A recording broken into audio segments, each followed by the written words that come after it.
In our obsession with antagonisms of the moment, we often forget how much unites all the members of humanity.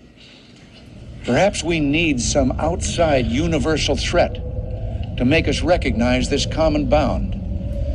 I occasionally think how quickly our differences worldwide would vanish if we were facing an alien threat from outside this world.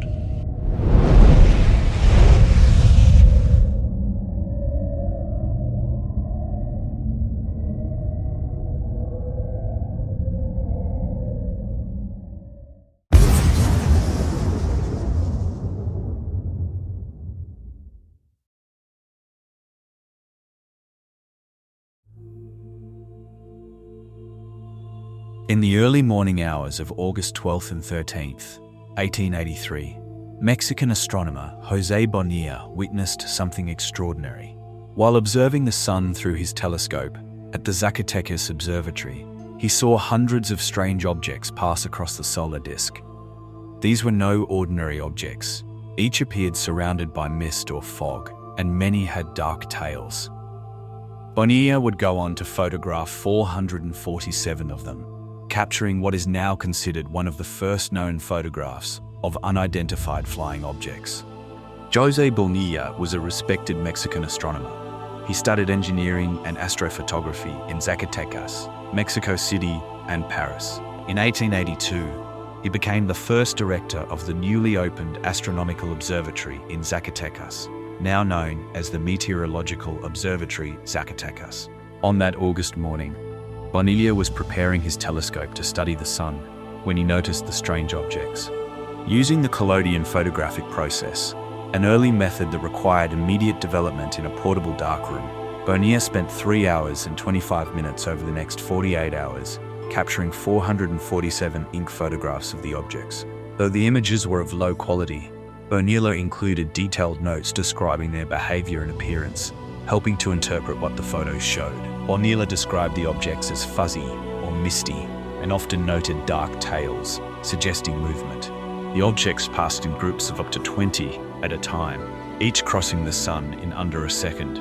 The interval between groups varied from seconds to minutes. He carefully mapped their paths across the solar disk, trying to make sense of what he was witnessing. Bonilla's findings were published in Astronomy, a French scientific journal, in 1886. Its editor, the well-known physicist Camille Flammarion, couldn't offer a clear explanation.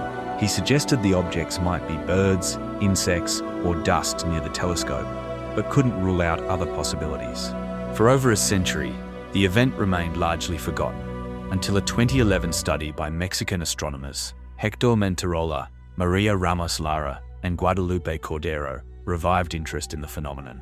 Their conclusion: Bonilla may have witnessed a massive comet breaking apart, with its fragments narrowly missing Earth. According to the 2011 study, the fragments were likely between 50 and 800 meters wide and passed between 538 and 8,062 kilometers above Earth's surface, alarmingly close in astronomical terms. These fragments may have had masses ranging from hundreds of millions to trillions of kilograms.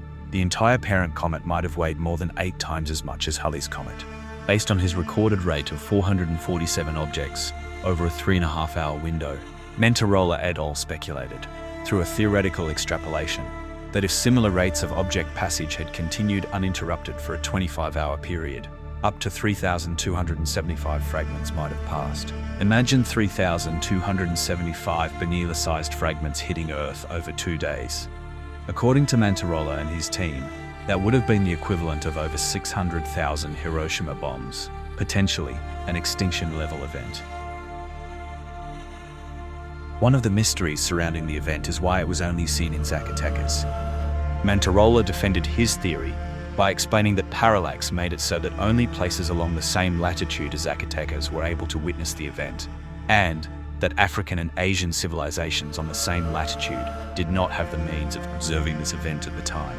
Parallax is the apparent shift in the position of an object when viewed from different perspectives.